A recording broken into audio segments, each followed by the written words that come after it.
Hello cooking lovers, welcome back to our channel Sumi and Jemi's kitchen. আজকে আমরা একটা ডিম দিয়ে একদম অন্যরকম একটা রেসিপি বানিয়ে নিচ্ছি। এই রেসিপিটা কিন্তু খুব সহজেই বানানো যায় আর খুব সুন্দর খেতে হয়েছিল। ফার্স্টেই আমরা ফ্রাইং প্যানে একটু বেশি পরিমাণে বাটার দিয়ে ভালো করে বাটারটা গলিয়ে নিচ্ছি। যেহেতু বাটারটা ফ্রিজে ছিল ওই জন্য বাটারটা ভালো করে মেল্ট করে নিলাম।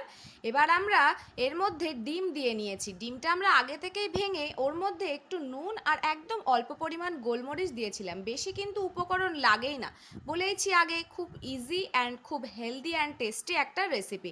এটা আপনারা চাইলে ব্রেকফাস্টেও খেতে পারেন আর ইভিনিংয়ের স্ন্যাক্স হিসাবেও খেতে পারেন। ডিমটা একদম পাতলা করে ভেজে নিতে হবে, খুব বেশি পরিমাণে ভাজবেন না, একটু হালকা কাঁচা কাঁচা অবস্থাতেই এরকম পিস পিস করে কেটে নেবেন। এটা কিন্তু দারুণ খেতে হয়েছিল, একদম একটা ক্রিমি ক্রিমি একটা ব্যাপার। এতই জুসি আর ক্রিমি হয়েছিল, খাওয়ার পরে কিন্তু মুখে প্রায় লেগেই ছিল, স্বাদটা যেন ভুলতেই পারছিলাম না। এবার ভালো করে পিস করে একদম ভালো করে একটু ভেজে নিতে হবে।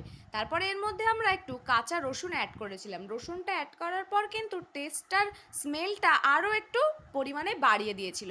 এবার আমরা এর মধ্যে দুধ ইউজ করলাম। এটাতে কিন্তু আমরা গরুর দুধ ইউজ করিনি, আমুলের মিল্ক পাউডারটা আমরা আগে থেকেই গরম পানিতে একটু গুলে রেখেছিলাম। তারপরে আমরা এর মধ্যে আস্তে আস্তে করে অ্যাড করলাম। এটা কিন্তু একটু ঘন ঘন হয়ে আসলেই একদম রেডি হয়ে যাবে ডিশটা। এই দেখুন একদম ঘন ঘন প্রায় হয়ে এসেছে।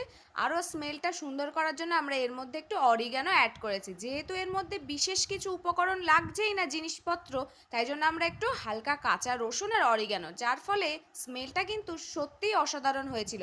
মনেই হচ্ছিল না যে এটা ডিম দিয়ে আর দুধ দিয়ে বানানো এত কম উপকরণে।